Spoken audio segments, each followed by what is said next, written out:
Chers frères et sœurs, en Christ, quand les gens pensent à la sagesse, elle est parfois limitée à quelque chose qui ne sert que pour les études ou le travail. Mais la sagesse est nécessaire dans de nombreux domaines de notre vie, qu'il s'agisse de servir d'intermédiaire entre des personnes en conflit, de résoudre un problème urgent ou d'accomplir l'œuvre de Dieu. S'il y a une personne sage, du temps et des ressources peuvent être économisées et même les questions difficiles peuvent être bien résolues. Un petit problème à la maison peut aussi être résolu si vous avez la sagesse. Pour moi, personnellement, je vais préparer. Il y a aussi des moments. Je vais prendre. J'ai besoin de quelque chose à partir du réfrigérateur. Je dois bouillir.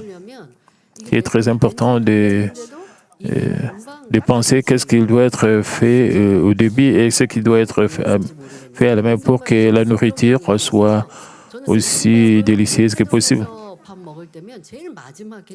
Je ne pense pas que c'est la même chose pour tout le monde.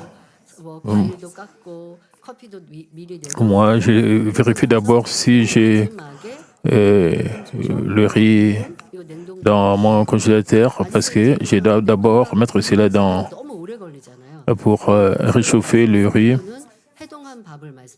Donc j'utilise toujours le micro-ondes pour réchauffer mon riz, pour être sûr que le goût du riz soit toujours maintenu. Et j'ai trouvé que c'est très important d'utiliser la sagesse et d'avoir aussi des stratégies en prenant soin de la maison, même concernant la nourriture ou concernant le nettoyage de la maison. Donc, il faut des stratégies, il faut avoir de la sagesse.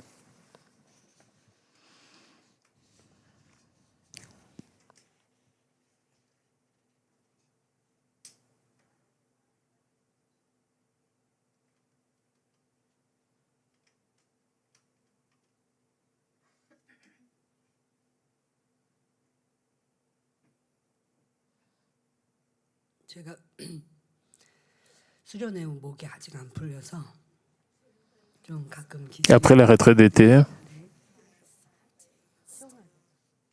ma gorge a encore un peu de problème. Et parfois, quand je parle, je commence à tousser. Mais je n'ai pas de problème de santé. C'est juste un problème de ma gorge. Et parfois, quand je parle, je dois tousser. Quand je ne parle pas, je n'ai pas de problème.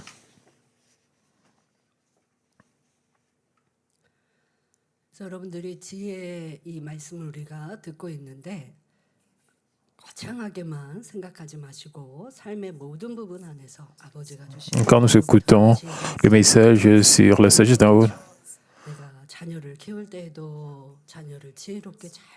que cela doit être appliqué seulement à un certain domaine. Si vous utilisez ces messages concernant la sagesse d'en haut, vous pouvez utiliser cela dans tout le domaine de votre vie, alors vous serez encore plus sage. Par exemple, quand les parents élèvent leurs enfants pour devenir très dépendants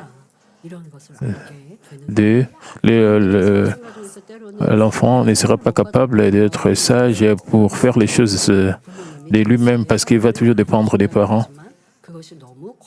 Et quand vous avez grandi, et vous n'avez pas réussi l'amour vous-même, et quand vous deviendrez parent, vous aurez des problèmes.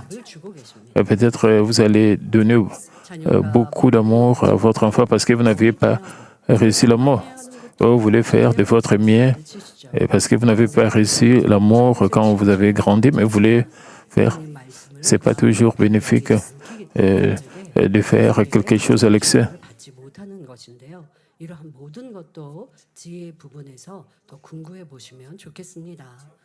Et c'est très important d'utiliser la sagesse et de toujours vous examiner vous-même. Si nous recevons la sagesse que Dieu donne, nous pouvons porter du fruit en abondance pour sauver des âmes et dans de nombreux autres domaines. Nous avons écouté les témoignages lors du culte de mercredi. Et de la grande diaconesse qui évangélise très bien. Les deux témoignages de nos grandes diaconesses sont complètement différents. Et elles évangélisent de manière différente selon leur personnalité, parce que leurs personnalités sont différentes. Et je suis sûr qu'il y a aussi d'autres témoignages aussi inspirants pour d'autres membres de notre Église qui évangélisent très bien, parce que chaque personne a sa manière d'évangéliser. Vous pouvez utiliser l'information que vous avez reçue, vous pouvez utiliser pour vous-même de votre propre manière.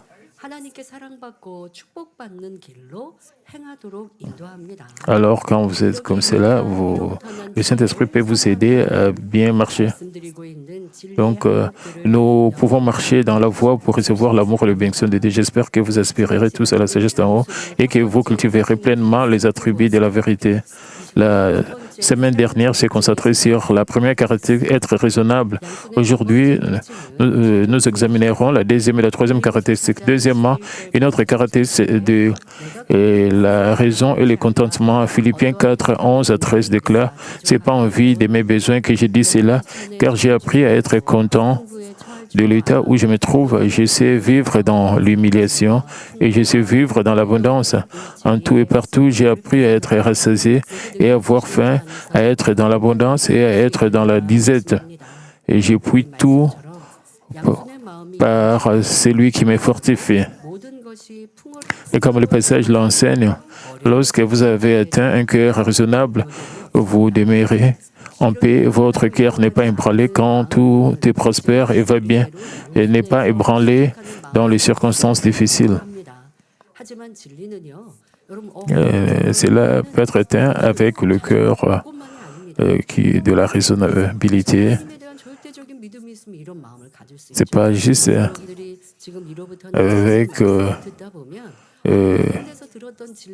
avec cette foi que vous pouvez recevoir le contentement.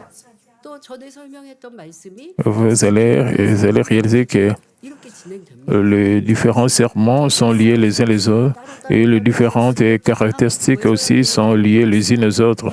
Dieu ne sépare pas les autres. Vous n'avez pas mémorisé tout. En particulier, et tout est lié, tout est connecté pour que vous puissiez appliquer tout cela dans l'autre partie de l'Évangile. Peu importe ce qui arrive dans votre vie, que ce soit les choses difficiles ou qui ne sont pas difficiles, vous n'allez pas être ébranlé. Donc, si vous ne trébuchez pas, vous ne... Alors, bien sûr, il y a des difficultés, mais vous allez rester ferme. Comme chrétien, vous croyez au Seigneur, nous pouvons recevoir la force de surmonter toutes sortes de difficultés. Quand nous dépendons de Dieu, tout sera possible. Tout peut être résolu.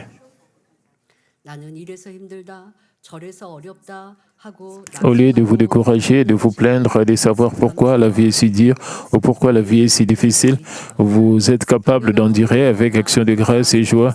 C'est parce que la grâce de Dieu qui demeure dans votre cœur est plus grande que les difficultés rencontrées. Et certaines personnes manifestent ouvertement leur frustration chaque fois que les choses ne se passent pas comme prévu ou lorsqu'elles rencontrent des circonstances difficiles. Certaines personnes deviennent anxieuses, leur visage change et cela mène même les personnes à proximité à devenir inquiètes. Et si votre partenaire ou votre membre de famille devient anxieux, et cela fait que les autres soient mal à l'aise. Et c'est comme quand un petit enfant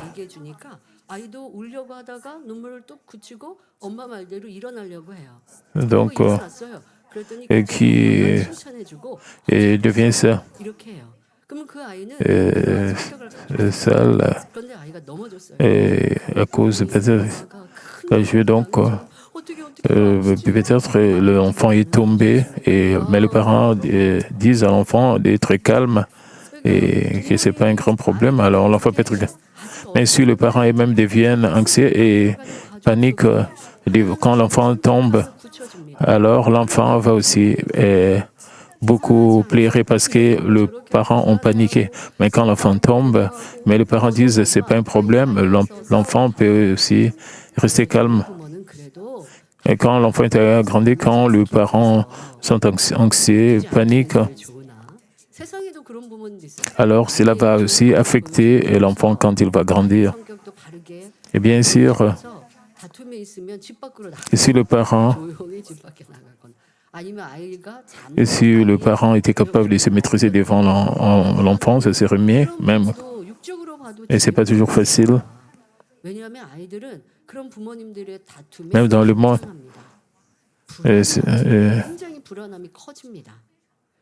certains parents sont sages et essaient de se maîtriser devant l'enfant. Quand les enfants grandissent, vous voyez le parent anxieux ou quand les parents sont en train de se battre. Et cela influence aussi, affecte aussi les enfants. Et cela affecte aussi la personnalité des enfants. Et cela affecte aussi les enfants deviennent de plus en plus instables parce qu'ils ont peur, parce qu'ils vont aussi paniquer. Ils ont vu comment leurs parents étaient anxieux. Et ils vont avoir de l'anxiété, ils voient comment est-ce que leurs parents se battent devant eux. Et ces enfants terminent par perdre l'assurance, la confiance en eux-mêmes. C'est très important pour les parents, les enfants, qui ne montrent pas de tels mauvais comportements devant les enfants. C'est très important pour les parents, comme couple, de ne pas montrer de mauvaises choses devant leurs enfants. Vous devez être une bonne force l'un pour l'autre. Au lieu de vous disputer, de vous battre devant vos enfants, vous devez plutôt vous fortifier, vous encourager. Quand votre partenaire est dans une mauvaise position, peut-être il va tomber en faillite. Vous ne devez pas paniquer ou anxieux. Ce serait mieux si l'un était en train de rester positif, en train d'encourager l'autre qui veut faire faillite dans ses affaires. Quand vous voyez d'autres personnes, des couples ou de familles qui sont négatives, ce serait mieux pour vous. Comment est-ce que vous dirigez votre famille? Et si vous êtes anxieux, vous êtes négatif, c'est-à-dire vous paniquez, c'est-à-dire vous ne dépendez pas de Dieu. Si vous ne dépendez pas de Dieu, votre vie devient de plus en plus difficile. Et si vous dépendez de Dieu, vous pouvez trouver ce qui ne marche pas. Vous pouvez être transformé. Vous pouvez résoudre vos difficultés. Certaines personnes répandent de plaintes et de l'insatisfaction, blâmant et critiquant les autres parce que les choses ne se sont pas déroulées comme elles les voulaient, mais cela ne résout jamais le problème. Ces personnes ne peuvent pas non plus expérimenter l'œuvre de Dieu. Au contraire, elles perdent même le cœur de ceux qui sont près d'elles. Mais si vous avez accompli un cœur raisonnable, vous ne perdrez pas votre calme, même face à des circonstances difficiles, plutôt que d'être troublé, alarmé ou attristé. Vous discernez silencieusement la volonté de Dieu. Vous êtes capable de demeurer en paix parce que la grâce reçue de Dieu abonde au-dedans de vous et vous êtes confiant dans l'amour de Dieu. Alors, vous choisissez et faites ce qu'il y a de mieux dans cette situation. L'apôtre Paul a accompli de grands miracles et a prêché l'Évangile tout en endurant d'innombrables persécutions et des souffrances. Et peu importe la sévérité de la persécution, l'apôtre Paul ne s'est jamais découragé. On s'est demandé pourquoi il devait souffrir alors qu'il faisait l'œuvre de Dieu, ni en se souciant de ce que les gens pensaient de lui. Même lorsque l'apôtre Paul était battu et publiquement humilié devant de nombreuses personnes ou qu'il souffrait de la faim et était privé de sommeil, son cœur demeurait en paix. C'était parce que la grâce du salut qu'il avait délivré lui avait autrefois persécuté le nom du Seigneur est extrêmement grande. Comme l'espérance du ciel remplissait son cœur, il n'était point accablé par les épreuves de la vie présente. En une occasion, après avoir chassé un démon par la puissance de Dieu, l'apôtre Paul fut sévèrement battu et jeté en prison. Même alors, il ne s'est pas affligé en demandant pourquoi Dieu ne l'avait pas protégé et avait permis que cela arrive. Et il ne pria pas non plus avec anxiété en demandant à Dieu de le libérer rapidement. Il a accepté silencieusement la situation et attendu l'œuvre de Dieu. Comme l'apôtre Paul se souvenait de la grâce de Dieu, il chanta des louanges. Et chantant des louanges, chanter des louanges, cela est aller au-delà même de chanter des louanges.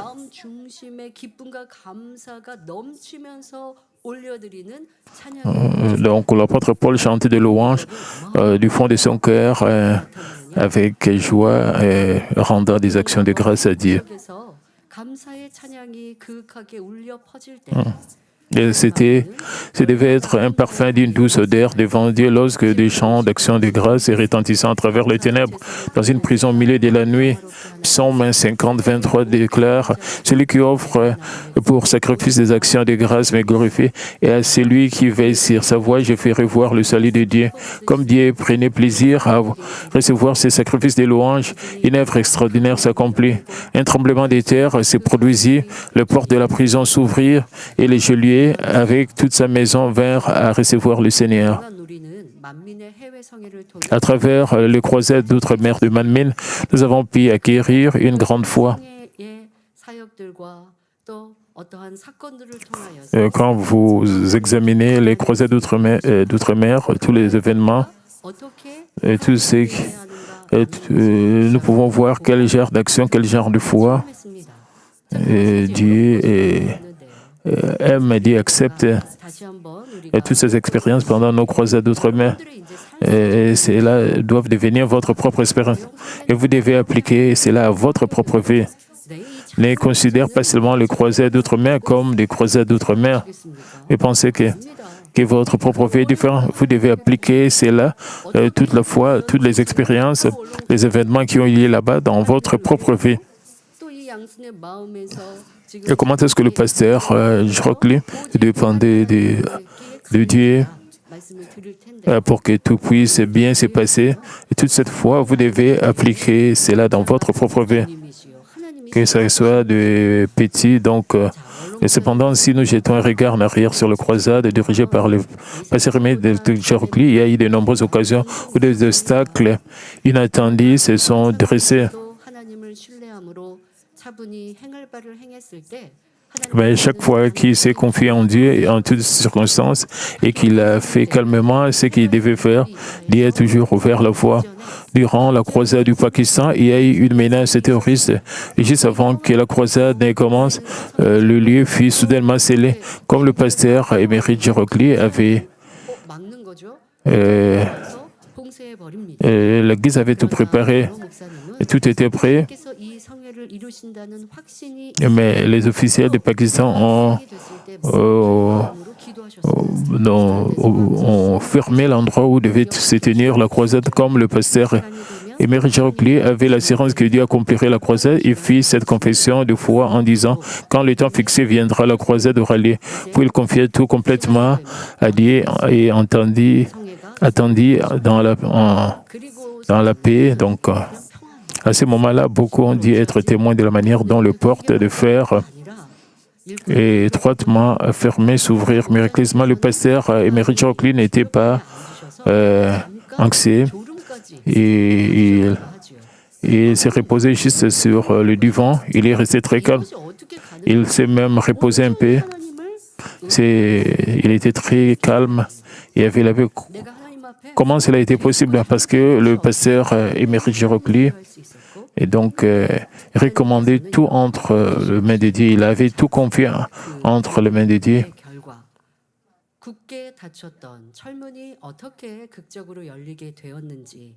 Et comme vous le savez tous,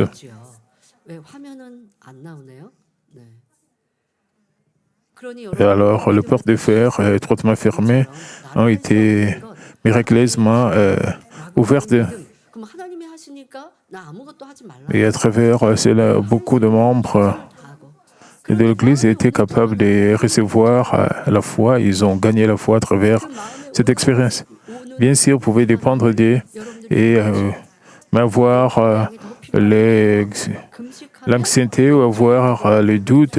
Et cela signifie que vous n'avez pas complètement la foi en Dieu. Vous devez vous débarrasser de l'anxiété, vous devez vous débarrasser du doute. À la croisade du Honduras, comme l'heure du début de la croisade approchait, une pluie battante s'est mise à tomber. Il ne semblait y avoir aucun signe d'accalmie. Cependant, se confiant en Dieu, le pasteur Émeric Girocli, montant sur le podium, et la pluie torrentielle se dispersa comme de la brume.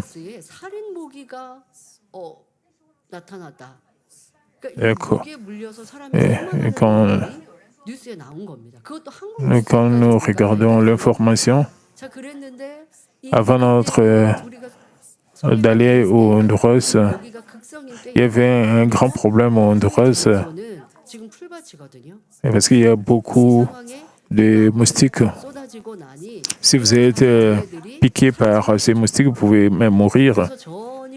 Mais à travers cette forte pluie avant la croisade, tous ces insectes, les moustiques, tous ces insectes sont morts à cause de cette forte pluie.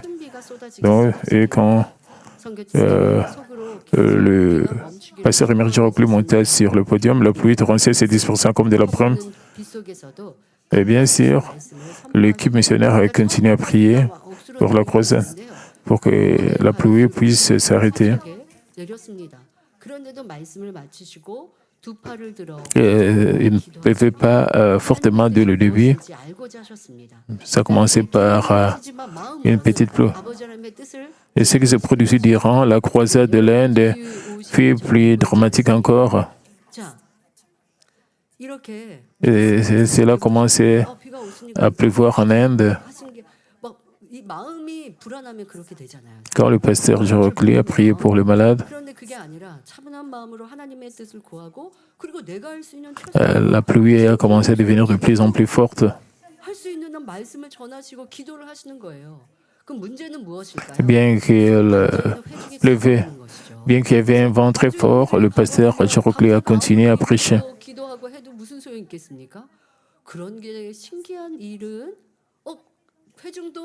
Alors, le problème était que s'il plaît, le problème était que les gens devaient quitter parce que le personnel devait quitter parce qu'il y avait la pluie. Mais par la foi, ces gens sont restés, les Indiens sont restés. Alors que la croisade commençait, que le pasteur Émeric délivrait le message, un vent fort s'éleva et une pluie battante s'est mise à tomber. L'équipe missionnaire continuait de prier dans son cœur pour que la pluie s'arrête. Même sous cette pluie battante, le pasteur Émeric continuait de proclamer le message jusqu'à la fin, puis il leva les mains pour prier pour les malades tout en cherchant à connaître la volonté de Dieu. Il n'obstina pas devant en exigeant que les choses se passent exactement selon leur désir. Au lieu de cela, se souvenait de la manière dont Dieu avait toujours été avec eux. Il aspirait à voir comment Dieu recevrait la gloire en cette occasion et fit fidèlement ce qu'il devait faire. Il y avait une raison pour cette croisade, c'était la bénédiction de Dieu, et que personne ne pouvait imaginer. Donc,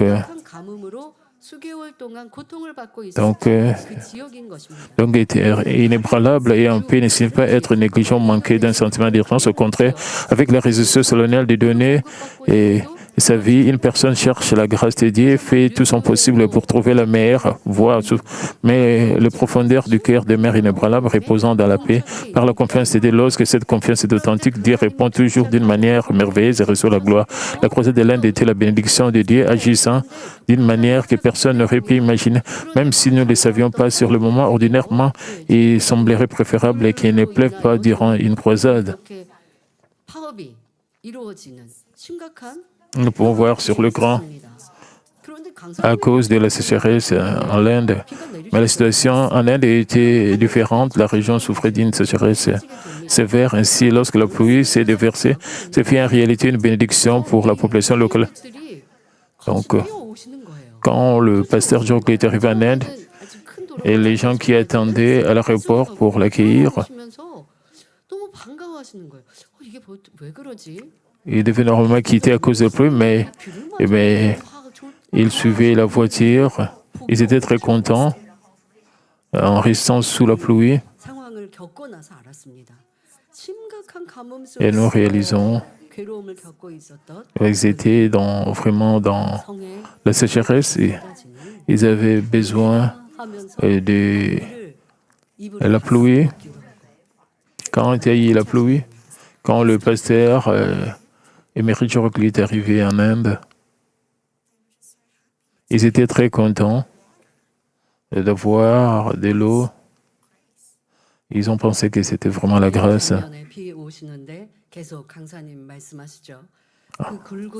Nous pouvons voir, même s'il pleuvait, en voyant le pasteur Emery de proclamer ardemment le message et prier de toutes ses forces au milieu de cette pluie battante, de personnes présentes et celles qui regardaient à la télévision réussir une grande grâce, furent profondément touchées. Donc, même ceux qui suivaient à la télé, beaucoup de gens qui suivaient à la télé, et donc cette phrase, ils étaient aussi profondément touchés, bien qu'il pleuvait. Et ces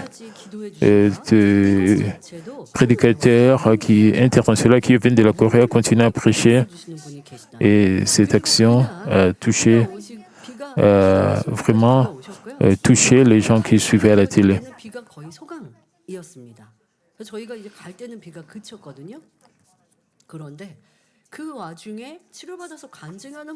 Et finalement,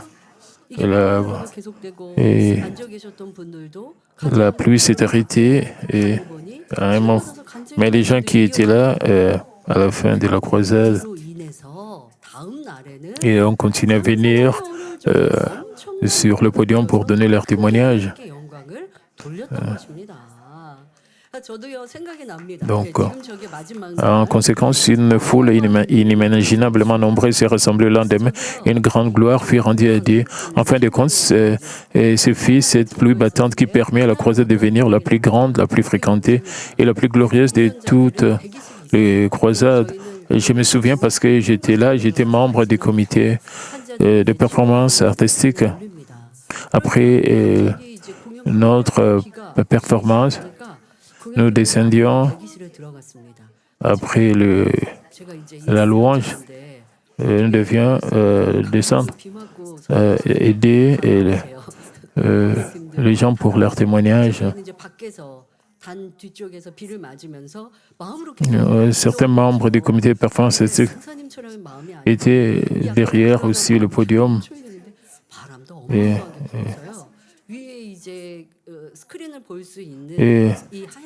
le pasteur Emery Jorokli était toujours sous la pluie, sur le podium. Et dans cette situation, nous prions dans nos cœurs pour que la pluie puisse s'arrêter. À cause du vent, même de la pluie, nous étions là pour aider le participant de la croisade, pour que les gens puissent aller donner leur témoignage. Comme vous pouvez le voir, sur les derniers jours de la croisade, il y avait beaucoup de gens qui nous disaient au revoir, d'autres nous accueillaient au même moment. Nous étions comme des stars du monde entier, parce que les gens étaient remplis d'amour pour nous à la fin de cette croisade en Inde. La chose drôle était à cause à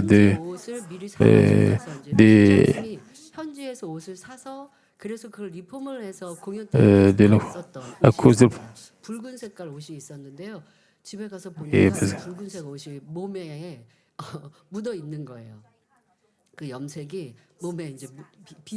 Nous avons expérimenté beaucoup de choses à cause de la pluie, parce que nous portions à cause de la pluie. La couleur était aussi sur notre peau à cause de la pluie. Et nous avons réalisé beaucoup de choses, même pour nos maquillages, à cause de la pluie, donc tout était perturbé. Mais nous devons, le point important, c'est-à-dire que le pasteur émérite Cherokee dépendait toujours de Dieu, même quand il y a des problèmes, nous devons toujours dépendre de Dieu.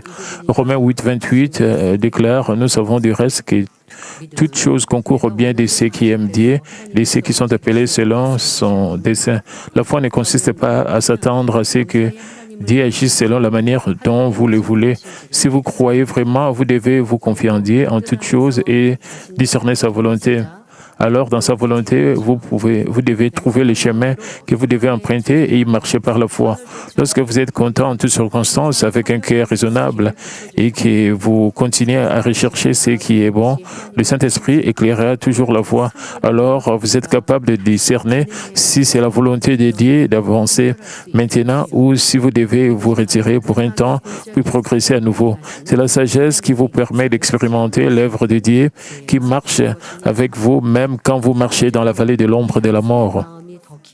Troisièmement, lorsque ce cœur raisonnable devient plus profond encore, non seulement vous obéissez à la parole de Dieu, mais vous faites plus que ce qui est exigé. Par exemple, avant de quitter la maison, les parents peuvent donner des instructions à leur enfant aîné pour qu'ils prennent bien soin des plus jeunes et qu'ils finissent ses devoirs. Quand les parents reviennent, ils trouvent que l'aîné a fait plus que ses simples devoirs. Après avoir fini ses devoirs, l'aîné aurait pu sortir jouer, mais au lieu de cela, il a aidé ses plus jeunes frères et sœurs à se laver et que de manière maladroite a même rangé la maison. L'aîné a considéré le cœur des parents a fait plus que ce qui lui avait été demandé. Lorsque les parents voient ce genre de comportement, ils sont ravis et enchantés. Bien que l'aîné ne soit encore qu'un enfant, le parent le considère comme digne de confiance et digne de foi. De même, si vous avez accompli un cœur raisonnable, vous obéissez à la parole de Dieu exactement parce que vous aimez Dieu. Sous l'inspiration claire du Saint-Esprit, vous discernez ce qui est meilleur en chaque situation, pratiquez le bien à un niveau plus profond. Même si Dieu vous ordonne de faire une chose, vous agissez en harmonie avec le cœur de Dieu, faisant 2, 3 ou même plus que ce qui a été demandé. Lorsque Dieu le Père voit ce genre d'enfant, il dit « C'est un homme selon mon cœur » et se réjouit extrêmement. Alors que vous vivez votre vie chrétienne, vous aurez souvent l'occasion de choisir entre un chemin et un autre. Et bien sûr, cela se réfère à des situations où aucun choix n'est contraire à la vérité. Si un choix est la vérité et que l'autre est l'erreur, alors bien sûr, vous devez choisir la vérité. Une fois que vous avez atteint le 3e niveau de la foi, vous ne choisirez pas de pratiquer l'iniquité simplement parce que cela vous profite. Lorsque les 2 choix sont dans la vérité, la plupart des gens choisissent naturellement et celui qu'ils préfèrent. Mais quand vous avez pleinement accompli un cœur raisonnable, vous ne choisissez pas ce que vous désirez, vous choisissez plutôt ce qui apporte une plus grande gloire à Dieu. C'est très important de vous examiner. Il y a 2 choix. L'un des choix, c'est la contre-vérité, l'autre, c'est la vérité. Donc, disons qu'un choix demande plus de sacrifices, et peut-être vous ne recevez pas un travail, vous n'allez pas recevoir la reconnaissance des autres. Et peut-être c'est un endroit où Dieu va être très content avec un cœur raisonnable. Vous considérez quel choix sera le plus agréable à Dieu et Daniel a été comme cela et prenez votre décision en conséquence. Daniel a été ainsi. Lorsque Daniel était encore un jeune homme, le royaume de Juda pécha contre Dieu et fut envahi par des nations étrangères. À cette époque, Daniel et ses compagnons furent emmenés captifs à Babylone. Bien que captifs, ils furent conduits dans le palais du roi et l'on leur donna des mets de la table du roi. Mais certains de ces mets auraient pu comprendre ce que Dieu avait interdit comme étant une abomination. Ainsi, Daniel et ses 3 compagnons firent une demande spéciale au chef des eunuques pour ne pas manger les mets du roi ni boire son vin, mais pour recevoir seulement des légumes et de l'eau. Le chef des eunuques craignait et s'il leur permettait de manger que des légumes et qu'ils paraissaient en moins bonne santé que les autres jeunes gens, le roi ne les tienne pour responsables. Daniel et ses compagnons proposèrent donc d'être éprouvés pendant 10 jours. Quand les 10 jours où ils n'avaient mangé que des légumes furent écoulés, une chose remarquable se produisit. Daniel et ses compagnons, qui n'avaient mangé que des légumes, avaient meilleur visage et plus d'embonpoint que les autres les autres jeunes gens qui mangeaient le mets du roi.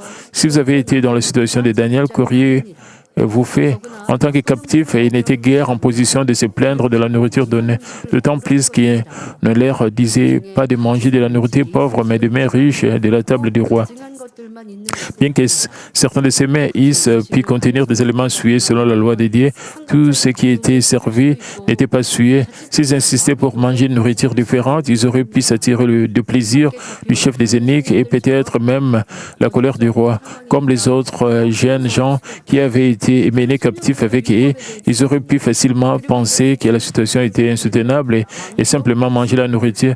Pourtant,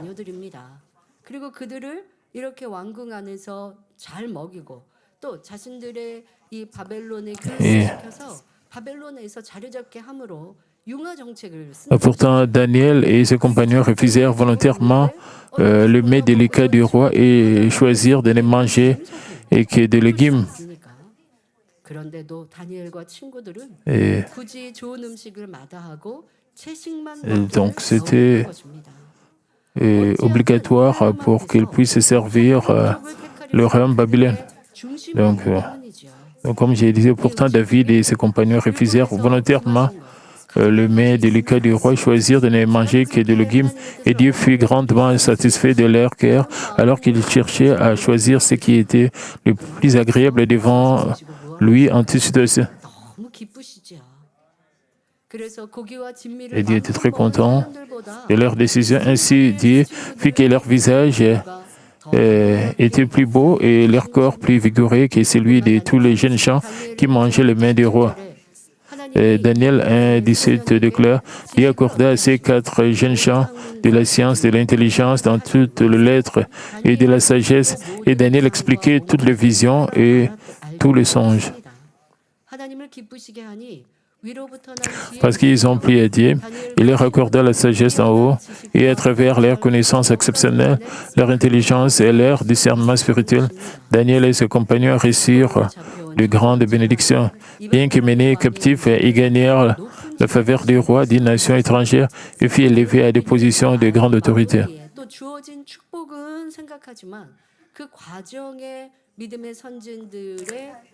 Même si nous pouvons penser,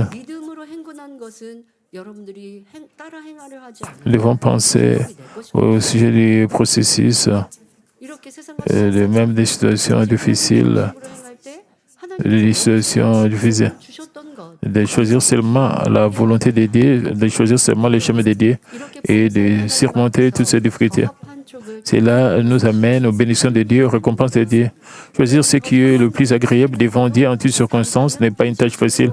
Même lorsque vous choisissez ce qui est meilleur devant Dieu, il y a des moments où cela semble apporter non pas de bénédictions mais des épreuves. Pourtant, plutôt que de murmurer ou de vous plaindre, vous devez avoir la résolution de l'endurer. Et cela n'est possible que si vous vivez véritablement dans la vérité et possédez une hardiesse spirituelle. Vous devez avoir une confiance inébranlable en disant « Dieu pour moi et Dieu de mon côté, Dieu est le Seigneur de ma vie ». Lorsque vous choisissez ce qui est plus agréable devant Dieu avec un cœur doux et raisonnable, vous recevrez la faveur de Dieu.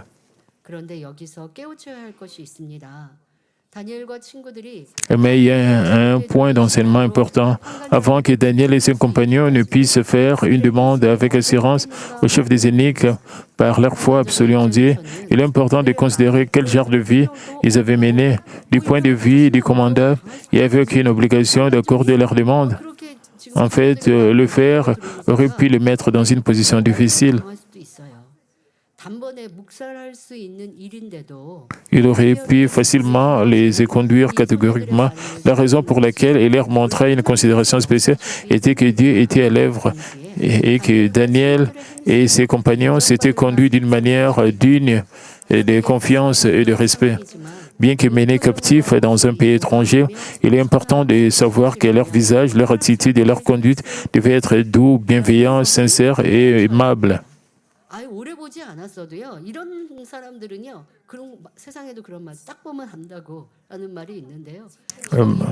Même si le commandant ne connaissait pas Daniel et ses compagnons pendant longtemps,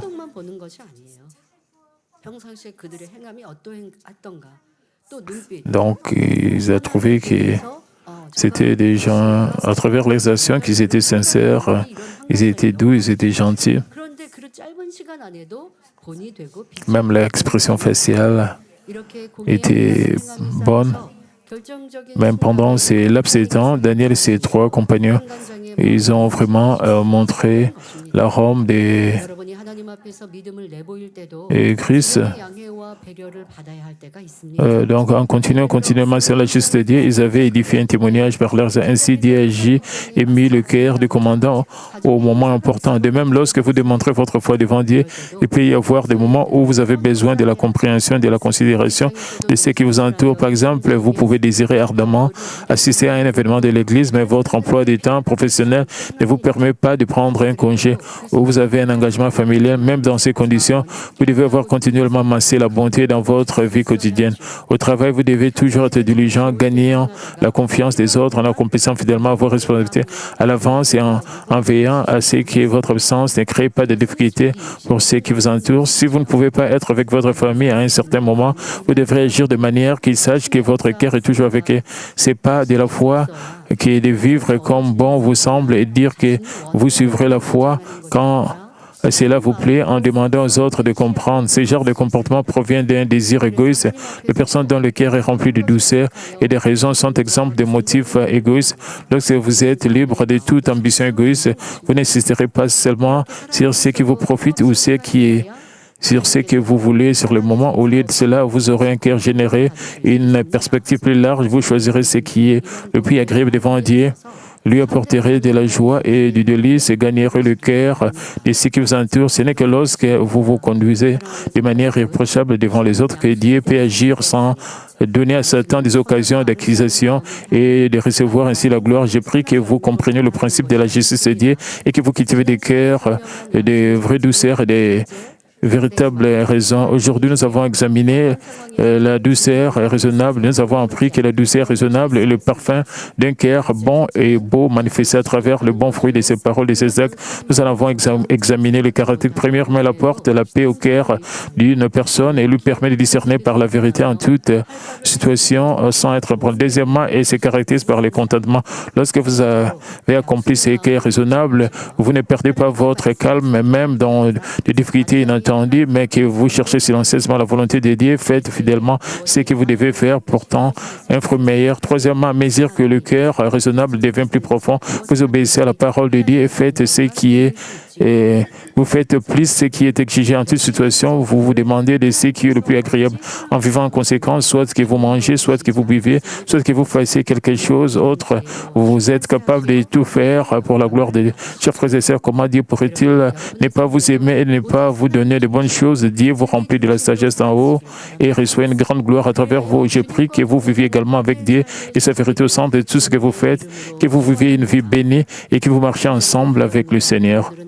Et je vais maintenant prier pour le malade. Posez vos mains sur vos parties malades et recevez cette prière pour le désir de votre cœur.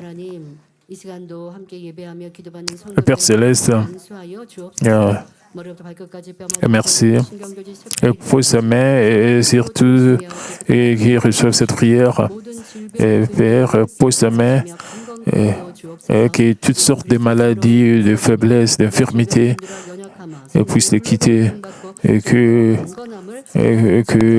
tout cela soit consommé par le feu du Saint-Esprit. Et Père, soit avec nous et que toutes sortes de maladies, petites ou grandes, graves, puissent nous quitter.